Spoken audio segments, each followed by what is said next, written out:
Hello, it's Aaron Stockhausen here again, and I'd just like to take a couple minutes to talk to you real quick about some of my ideas, some of my setups, and the reasons for why I set up the way I do.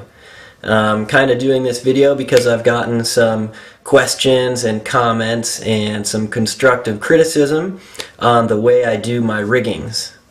I do realize, and I think it's important for everyone to realize, that in the climbing world, everyone sort of has different setups that they prefer and things that they think are really good ways to do things. And sometimes when you suggest something that's against the norm or different from people's personal opinions, they think that your setup may be wrong or could be improved some way. They may be right, they may be wrong. Either one is fine. I'm open to all suggestions, and I really appreciate people commenting on the videos. However, I'd just like to give you some background real quick on myself and why I feel that my setups are some of the best setups for rope soloing. However, I am still improving all the time, like I said, but I've had a lot of experience with rigging. I've been climbing for 14 years. I have a lot of knowledge about obscure knots, hauling techniques, pulley systems. I've been involved in slackline and highline rigging for about 9 or 10 years now, in which I've learned loads and loads of information. I have slackline friends who have dynamometers and who do home testing on all kinds of different setups, different knots. That's how I know that the figure 9, or whatever you'd like to call that knot, is the strongest one. I got a buddy who's tested pretty much every knot we can come up with.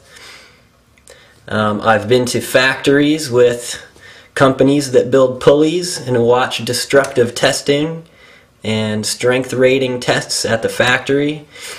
I've read a lot of books. I know quite a bit, and I'd just like to tell you also that when I make a decision to change certain things in my setup, I have thought about the decisions very carefully.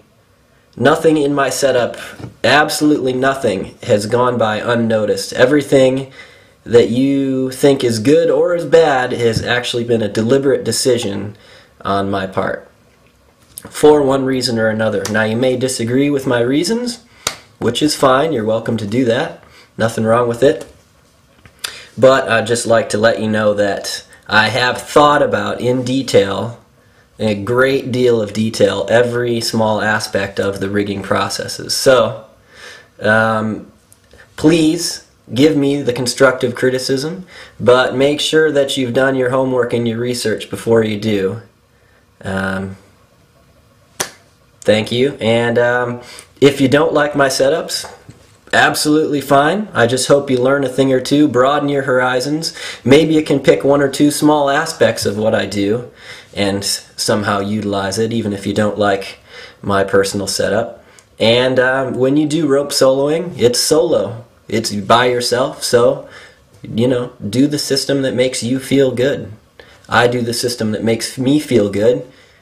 A lot of people had questions on how I do it. That's why I did the rope solo tutorial series for you. That's just to let you know how I do it. If you don't like that way, not a problem. Take what you can from my video series, develop your own systems, and as long as you're not getting hurt, then hey, I can't argue. So there you have it, and I hope you learned something, and I hope you can feel somewhat confident in my rigging techniques. If not, no problem. Do your own thing.